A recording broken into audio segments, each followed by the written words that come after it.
Palestinians in the occupied West Bank who've been watching the ICJ proceedings say that they have little hope that any decision will change their fate. The world will do nothing. The Arabs will do nothing. The ICJ will do nothing. The Palestinian presidency will do nothing. Nothing good will be decided for the Palestinians. Our suffering is constant. I never expect a change in the blink of an eye. If the decision is good and positive, the change will never happen immediately. Nothing will happen immediately. Everything needs time. In real life and within the current circumstances, the change will not be easy. Nothing will happen quickly. Zain Basravi joins us now live from Ramallah in the occupied West Bank. So people, certainly where you are, not having too much hope in what might happen at The Hague. That is correct. Everyone we've spoken to in the past week about these hearings all say the same thing. Moral victories, international dialogue, all of these things are hollow without practical steps and accountability of Israel on the international stage. Joining me now to talk more about this is Saleh Hijazi, the policy coordinator for the Boycott, Divestment and Sanctions National Committee here in Palestine. Sir, thank you very much for your time. One of the things we've heard at the ICJ over and over again at the UN from Palestinian activists like yourself is that the first thing to do, as soon as possible, is sanction Israel's ability to be able to purchase more weapons, purchase the military tools it is using to injure and kill Palestinians in Gaza, in the occupied West Bank. Do you think these hearings will help towards that? Is it possible? And what might that look like practically? Yeah, absolutely they help. The BDS movement, the Boycott, Divestment and Sanction movement, has been campaigning for military embargo for over 2 decades now. And in these hearings, affirming that Israel is perpetrating crimes against humanity, including apartheid, genocide, preventing Palestinians from exercising their inalienable rights in a systematic manner, puts illegal obligations on states not to aid and abet this illegal situation, not to be complicit in these crimes.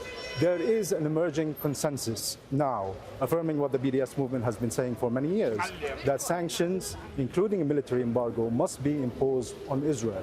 And this is for states' own legal responsibility, for them not to be also criminally liable in what the International Court of Justice has said is plausible genocide following South Africa's case. This is law in the Genocide Convention and in public international law. So now states have to look at their own relations with Israel, particularly those that are supplying Israel with weapons. Corporations have to look at their relationship with Israel and Israeli weapons manufacturers and see that they are not complicit in these crimes that are being perpetrated against the Palestinian people, including apartheid and genocide. Now, when it comes to the occupation, the very military occupation, it's not just about dismantling the components of the occupation, it's also a battle of narratives, isn't it? When Israel carries out military activity, acquires all these weapons, kills tens of thousands of Palestinians, it is a pursuit of their national security. But the occupation is very much illegal. When Palestinians, within the international legal framework, very legally resist the occupation in a military capacity, they're labeled terrorists. How do you begin to dismantle that narrative? Could you talk a little bit about the double standards there? Absolutely. Look, Palestinians have been saying that Israel is imposing a crime against humanity of apartheid for many decades now. This has come to become the world consensus. We've heard over and again by states, legal experts, human rights organizations, including Amnesty International, for example, that Israel is imposing the crime against humanity of apartheid on Israel. And now at the ICJ, over the last month, we've been hearing deliberations, first in the South Africa case in genocide, where the South African team have also made the case of apartheid. And in many states, including, for example, the Arab League, the African Union, representing dozens of states, mainly from the Global South, see that Israel is a colonizing power. It is imposing apartheid since 75 years, since its establishment, and now is perpetrating genocide. So this is not only Palestinians now saying, this is why the ICJ is so important. We're getting affirmation from states, from legal experts, from UN experts, and so on. And this puts, again, the obligation on these states to ensure that their relationship with Israel is not contributing to these crimes that they themselves have said Israel is perpetrating in the world war. We now see that this is a great opportunity for BDS. We're calling for an escalation of BDS. We've seen boycotts grow. Massive pressure has become on companies like McDonald's and Domino's and others. Puma has pulled out from its contracts with Israel, for example.